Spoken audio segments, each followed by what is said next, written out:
안녕하세요.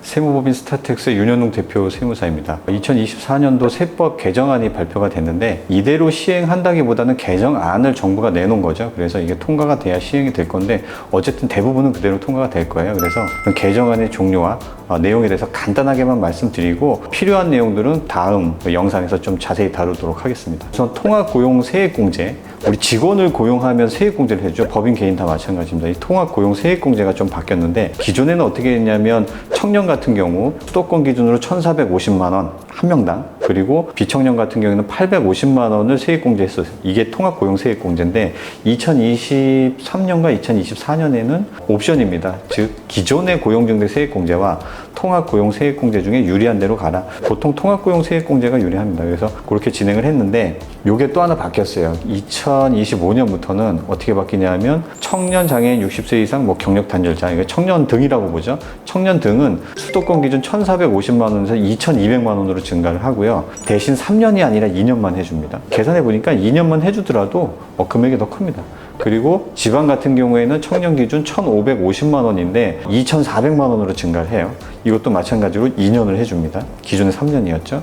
만약에 비청년 같은 경우에는 수도권에서 850만 원, 그 다음에 지방 같은 경우 950만 원이었는데 이게 각각 1,300만 원, 1,500만 원으로 늘어요. 그러니까 인원이 는 다음에 유지를 하면 한 번 더 해주고 유지를 하면 마지막 3년차까지 한 번 더 해주는 거예요. 근데 바뀐 거는 늘었을 때 한 번 해주고 다음 연도에 유지를 하면 한 번 더 해줍니다. 3년차 공제는 없어졌어요. 대신에 1년차, 2년차 공제 금액을 확 높임으로 인해서 2년만 유지해도 기존에 3년 유지한 것보다 50에서 150만 원 정도 세액 공제가 더 많더라고요. 그래서 이렇게 바뀌었고, 더 좋은 거는 사후관리 규정이 없어졌어요. 예전에는 첫 번째 연도에 10명을 받았는데 두 번째 연도에 5명으로 줄었어요. 그러면 세액 공제를 두 번째 연도에 못 받는 거는 당연하고요. 줄었으니까. 줄어든 5명분은 추징을 했거든요. 지금 그게 없어졌어요. 그래서 지금은 첫째 연도에 세액공제 금액이 크죠. 그리고 두 번째 연도에 줄었다고 하더라도 못 받는 거지 추징은 없습니다. 그래서 이런 사후관리가 폐지가 됐다라는 거예요. 그리고 세 번째로는 우리 정규직 전환 세액공제라든지 육아휴직 복귀자에 대한 세액공제는 없어졌습니다. 대신에 탄력고용이라고 해서 임금 증가율에 대해서 세액공제를 하는 부분이 좀 새로 생겼는데, 임금 증가율이 만약에 3%에서 20% 사이다라고 하면 증가한 임금의 20%를 세액공제를 해주고요. 만약에 임금 증가율이 20%를 초과한다고 하면 초과분, 증가분의 약 40% 정도를 세액공제를 해줘요. 굉장히 좀 커지겠죠. 물론 이제 중견기업은 각각 10%, 20%입니다. 중소기업은 20%, 40%고. 이뿐만이 아니라 기존에는 상시근로자, 즉 정직원만을 대상으로 했었어요. 그리고 만약에 기간제 근로자라고 하면 1년 이상은 계약을 했었어야 됐습니다. 그리고 단시간 근로자라도 주 15시간 정도 이상 근무를 하면 한 명은 아니고 0.5명으로 봐줬죠. 지금 같은 거는 바뀐 게 계속고용과 탄력고용이라는 개념으로 바뀌었어요. 즉 계속고용은 그냥 계약기간 정함이 없이 그냥 1년 이상 계속해서 근무한 통상근로자는 계속고용 인원이고요. 탄력고용 같은 경우에는 기간제 근로자, 그러니까 1년 미만 계약하거나 아니면 단시간으로 계약했다, 이런 거는 그냥 탄력고용 인원으로 보거든요. 그래서 그냥 좀 심플하게 바뀌었습니다. 예전에는 일용직이니 뭐 기간제니 파트타임이니 해갖고 좀 복잡했는데 이거를 좀 단순하게 바꿨습니다. 그 다음에 가업상속공제 승계제도에 대해서 약간 좀 변동이 있었는데요. 기존에 있었던 세액공제에서 약간 규모를 좀 늘렸어요. 그래서 밸류업, 스케일업, 우수기업, 그 다음에 기회발전, 특구, 창업, 이전 기업에 대해서 좀 한도를 늘려줬어요. 밸류업 기업과 스케일업 기업 같은 경우에는 공제 한도를 2배를 늘려줬습니다. 가업 영위기간이 뭐 10년, 20년, 30년 이상일 경우에는 300억, 400억, 600억 공제를 해주는 거를 600억, 800억, 1200억 공제로 2배 정도 상향을 해줬습니다. 그리고 기획, 특구, 발전에 대해서는 한도 없이 가업 상속 공제를 허용을 해줬어요. 그 다음에 세 번째로 최대 주주 등 보유 주식 할증 평가 제도를 폐지했어요. 이게 뭐냐면 최대 주주는 우리 상속세의 최고 세율 구간이 50%잖아요. 이 50%에다가 20%를 할증했어요. 그러니까 50%의 이하이면 10%죠. 그래서 최고 세율 구간이 50%가 아니라 60%였어요. 그러니까 20% 할증했다는 게 50%에서 20%를 더해서 70%가 됐다는 게 아니라 50% 최고 세율 구간에 곱하기 20%를 더했다는 뜻이에요. 그러니까 10이 더해졌겠죠. 그래서 최고 세율 구간이 최대 주주 같은 경우에는 60%였어요. 경영권 방어가 사실상 거의 힘들잖아요. 그래서 최대 주주 할증 평가를 폐지를 했어요. 그리고 또 하나 폐지된 게 있는데 금융투자 소득세를 폐지한다고 이번에 발표했습니다. 그래서 국내 투자자 보험이 자본시장 발전을 위해서 금융투자 소득세를 폐지하고 현행 주식 등 양도소득세, 양도소득세는 지금 비상장 주식과 해외 주식에만 적용이 되죠. 국내 상장 주식에는 적용이 아닙니다. 지금 현행을 유지를 하겠다 이렇게 발표를 했습니다. 통과가 돼야 되는 거죠. 그리고 결혼 세액공제를 신설했어요. 결혼 세액공제 있었던 것 같은데 뭘 신설했냐? 그거는 결혼했을 때 부모님이 증여를 해주시면 공제를 해주겠다는 얘기였고, 요거는 소득세에서 세금을 좀 깎아주겠다는 얘기예요. 내 근로소득이나 아니면 사업소득에서 세금을 깎아주겠다는 거예요. 금액이 크진 않습니다. 1인당 50만 원씩 부부가 이제 100만 원 정도 세액공제를 받고요. 재혼이나 이런 걸 한다고 하더라도 일생에 딱 한 번만 적용을 해줘요. 그 2024년 1월 1일 혼인신고 이후 분부터 이렇게 가능합니다. 그래서 지금 요게 발표가 됐다고 해서 과거에 올해 1월 1일 날 결혼했는데 안 되냐? 됩니다. 23년 12월 31일 이전에 한 거는 당연히 적용이 되지 않습니다. 그리고 혼인에 대한 1세대 1주택 특례 적용 기간을 좀 확대했죠. 여자친구도 한 채, 남자친구도 한 채예요. 근데 결혼을 했어요. 그러면 1세대 2주택이 돼버리잖아요. 그러면 이거 주택 중에 한 주택 팔았을 때 양도소득세 중과되느냐? 5년까지는 중과 안 시켰어요. 그냥 팔아도 결혼하기 전처럼 보겠다 이렇게 됐었는데, 지금은 그 기간을 5년이 아니라 10년으로 좀 늘려줬습니다. 그리고 양도소득세, 종부세 이런 것도 1세대 1주택으로 간주를 합니다. 양도소득세 같은 경우에는 아시겠지만 1세대 1주택은 12억까지 비과세죠. 그 종합부동산세도 마찬가지로 12억 원까지 되고 세액공제도 최대 80%까지 적용을 해주고 있습니다. 그 다음에 경력 단절자에 대한 범위를 좀 늘렸는데요. 경력 단절자도 우리 혜택이 있었어요. 그래서 우리 통합고용세액공제만 봐도 청년 등이라고 했지만 사실은 청년, 60세 이상, 장애인, 그 다음에 경력 단절 여성 등은 그냥 청년 등으로 봐서 세액공제율을 좀 높게 봐줬잖아요. 근데 거기에 여성뿐만이 아니라 남성까지 해서 동일 취업 요건이면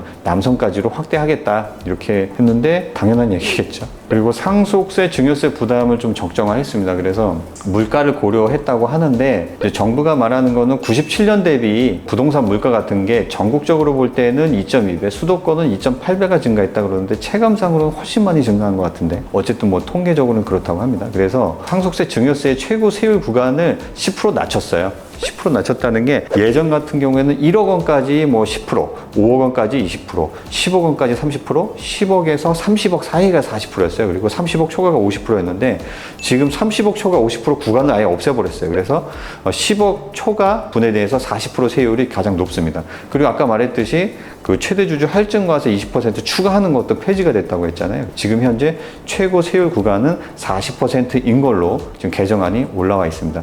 제가 지난 영상에서 상속세 개정안에 대해서 한번 영상을 올린 적이 있잖아요. 그때는 이렇게 발표 전이었는데 이런 거 어떠냐고 얘기가 나왔었어요. 근데 그때 나왔던 세율 과표가 뭐냐면 3억 원 이하는 6%, 3억에서 10억까지는 12%, 그리고 30억까지는 18%, 90억까지는 24%, 90억 초과가 30%. 이렇게 얘기 나갔었는데 지금 거의 변동이 없죠. 그냥 최고 구간만 없애버렸다. 약간 이 정도로 보시면 될 것 같습니다. 그리고 또 하나 특이한 게 이제 상속세 잔여 공제 금액을 1인당 5천만 원에서 5억 원으로 늘려줬어요. 무슨 얘기냐면 상속 공제라는 게 있습니다. 상속 재산에서 기초공제 2억 플러스 자녀 1인당 5천만 원 공제, 이 금액과 일괄 공제 5억이라는 금액이 있어요. 둘 중에 유리한 걸 선택해라 라고 했습니다. 근데 기초 공제 2억 플러스 자녀 공제 5천만 원 곱하기 자녀 수를 곱하려면 이게 일괄 공제랑 비슷하려고 할 때 6명 정도는 자녀가 있었어야 돼요.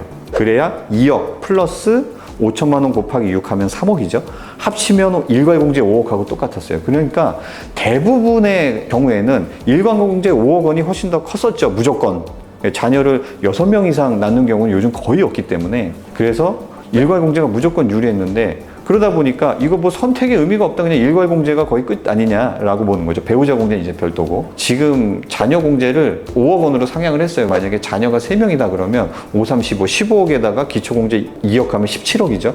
일괄 공제보단 유리하잖아요. 그래서 상속 공제 효과가 약간 좀 높아지는 효과는 있을 겁니다. 그리고 이제 비트코인 같은 그 투자하시는 분한테는 좀 희소식일 텐데, 가상자산 과세가 좀 유예가 됐어요. 그래서 원래 25년부터 시행을 하려고 그랬는데 27년까지 유예가 됐습니다. 그래서 가상자산 이용자 보호 제도가 며칠 전이죠. 24년 7월 19일부터 시행이 됐어요. 가상자산 그 이용자에 대한 제도가 좀 정착을 된 이후에 좀 자리 잡고 나서 과세를 하자라고 해서 27년으로 미뤄졌습니다. 그리고 다음 거는 좀 임대사업자, 특히 법인으로 임대사업을 하시는 분한테 좀 안 좋은 소식인데, 성실신고 확인 대상 소규모 법인이라고 있습니다. 뭐냐면 지배주주 등 지분율이 50%를 초과하거나, 그 다음에 부동산 임대업이 주된 사업 또는 부동산 임대, 이자, 배당 수입이 전체 매출의 50%를 초과하고, 그 다음에 상시 근로자 수가 5인 미만인 기업, 요 세 가지 요건을 다 충족해야 돼요. 세 가지 요건을 다 충족하면 개인 사업자처럼 성실신고 확인 대상자예요. 그래서 법인세 신고할 때 성실신고 확인 대상 신고서를 작성을 해서 신고를 해야 돼요. 근데 요런 기업 같은 경우에는 세율을 올리겠대요. 얼마를 올리냐면, 지금 현행은 0원에서 2억까지는 9%, 그럼 2억에서 200억까지는 19%, 2억에서 3천억까지가 22%예요. 그 초과는 25%고. 이게 순이익 기준입니다, 법인에. 그런데 이게 어떻게 바뀌냐면, 다른 거는 다 똑같고요. 0에서 2억까지 9%를 없애는 거예요. 그럼 0에서 200억까지 그냥 19%를 매기겠다는 얘기예요. 지금 부동산 임대업에 대해서는. 모든 임대업은 아니고, 아까 말했듯이 내 가족, 지배 주주 등 지분율이 50%를 넘고, 부동산 임대업이 주된 사업이고, 이자 배당 포함해서 매출의 50%를 넘고, 상시 근로자 수가 5인 미만이어야 된다. 이 세 가지 요건을 다 충족을 하는 법인이라고 하면, 결국에는 가족끼리 주주 구성해서 모여서 건물 사서 임대업을 주업으로 하는 법인이겠죠. 이런 법인들은 최저세율이 19%부터 시작한다, 이렇게 보시면 되겠습니다. 그 다음에 요거는 뭐 병원에도 해당이 되는 건데, 종업원 할인 금액이라고 있어요. 뭐 전자제품 같은 거 판매업자 같은 경우에는 그거를 직원한테 주거나, 아니면 진료 서비스 등을 제공하는 사업주가 종업원에게 어떤 실제 시가보다 낮은 가격, 뭐 공짜일 수도 있는 거고요. 제품이나 서비스를 제공했을 경우에는 시가의 20% 또는 연 240만 원까지는 이제 비과세 주겠다. 우리 직원들 같은 경우에는 뭐 아프거나 할 때, 또는 뭐 미용 같은 경우는 간단하게 좀 이렇게 무료로 시술해 주는 경우가 있거든요. 아니면 직원의 가족을 데리고 왔다 그러면 일부 좀 할인해 주는 게 있어요. 그런 할인을 할 때 이게 의료법 위반은 아니었습니다. 왜냐하면 환자 유인 알선 행위에 포함이 안 된다. 환자 유인 알선 행위라고 하면, 야, 나 본인 부담은 안 받겠습니다, 내가 공짜로 해주겠습니다 라고 해갖고 환자들을 막 유인해야 되는데, 그게 아니라 내 직원의 부모님이잖아요. 요거는 무슨 이게 환자 유인 알선 행위냐, 내 지인 관계에 대해서 조금 혜택을 준 거지 라고 해서 환자 유인 알선 행위에 포함이 안 된다는 대법원 판례가 있어요. 근데 이거는 의료법 위반이 아니라는 거지, 세법적으로는 매출이었거든요. 내 직원한테 할인해 준 거는 뭐 급여로 받고, 그 다음에 뭐 불특정 다수한테 해줬다, 뭐 광고 선전비나 판매 촉진비로 받고 이랬었는데, 지금 여기에 나온 거는 연 240만 원까지 직원이나 뭐 그런 지인들한테 해주는 거는 240만 원까지는 비과세 하겠다. 왜냐하면 경비 처리를 하려고 직원 급여를 처리했다 그러면 근로소득세 같은 게 나오거든요. 4대 보험도 나오고, 그걸 비과세 처리해 주겠다는 얘기죠. 이거는 나중에 자세히 한번 다뤄보겠습니다.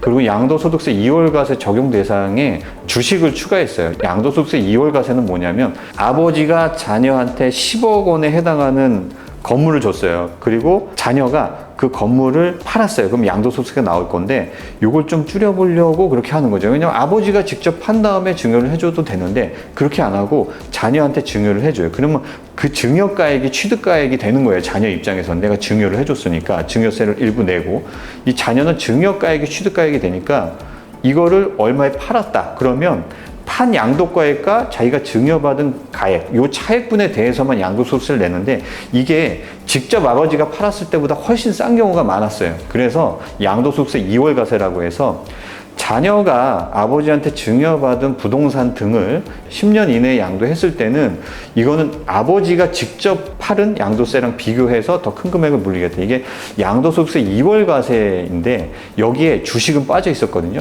주식도 추가했어요, 이번에. 근데 대신 뭐 5년, 10년 이렇게 하진 않고 1년. 증여받고 나서 1년 이내에 자식이 그 주식을 팔았을 경우에는 아버지가 직접 판 걸로 봐서 양도소득세를 계산하겠다.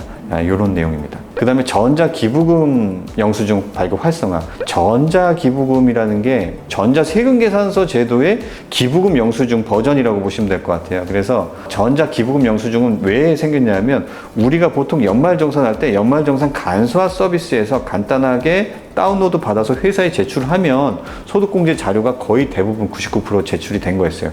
빠진 게 있다면 이 기부금 영수증 정도였어요. 왜냐하면 뭐 교회라든지 그 자선단체에 가면은 기부금 영수증을 요청을 하면은 종이로 발급을 해줬거든요. 이거를 전자 형태화 하자. 그래서 기부금 영수증 발급액이 연간 3억 원 이상 발생하는 단체는 전자기부금 발행을 의무화하자.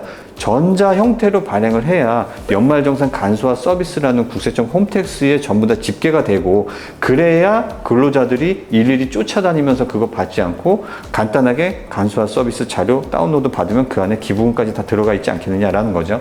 근데 지금은 연간 기부금 수입이 3억 원 이상이 되는 대상자만 일단은 진행을 하겠다는 거예요. 그래서 전자기부금 영수증 발급 제도도 활성화시키겠다. 그리고 해외에 자산이 있으신 분들 조금 보셔야 될 것 같은데 해외 금융계좌 신고 위반 시 그전에 과태료가 있었어요. 무슨 얘기냐면 해외에 금융계좌가 있다. 내가 미국에 통장을 개설했는데 거기 한 10억 정도 있어. 그러면 매년 신고를 해야 돼요. 해외 부동산을 내가 매입을 했다. 그것도 계속 다 신고를 해야 돼요. 근데 해외 금융계좌 신고 의무 위반 시에는 예전에 10%에서 한 20% 정도 과태료를 매겼거든요. 지금 그 규정을 명확화했죠. 그러니까 신고 안 한 금액이 10%다. 그리고 과태료는 10억 원을 상한으로 하겠다. 재산을 뺏어가는 거죠. 어찌 보면 과태료라고 하는데 신고 안 한 그 재산의 몇십 프로 이런 식으로 이렇게 책정을 해놓는다가 보니까 실수로 한 몇 조가 있는데 그걸 신고를 안 했어요. 그럼 몇 천억 원을 뜯어갈 거냐? 그거는 아닌 거죠. 왜냐하면 그런 것들은 이제 실수니까. 그래서 한 10억 원 정도를 과태료 상한으로 두겠다 이런 거죠. 뭐 거짓이나 미소명 아예 그냥 적극적으로 막 숨기려고 했다. 내지는 야 이거 해외 계좌 있는 것 같은데 어느 기한 내에 신고해 라고 통보를 받았는데 소명을 안 했어요. 그러면 그건 역시 위반 금액의 10%를 과태료로 부과하겠다 이런 내용입니다. 그리고 마지막으로 세액공제에 대한 경정청구 허용이라고 있어요.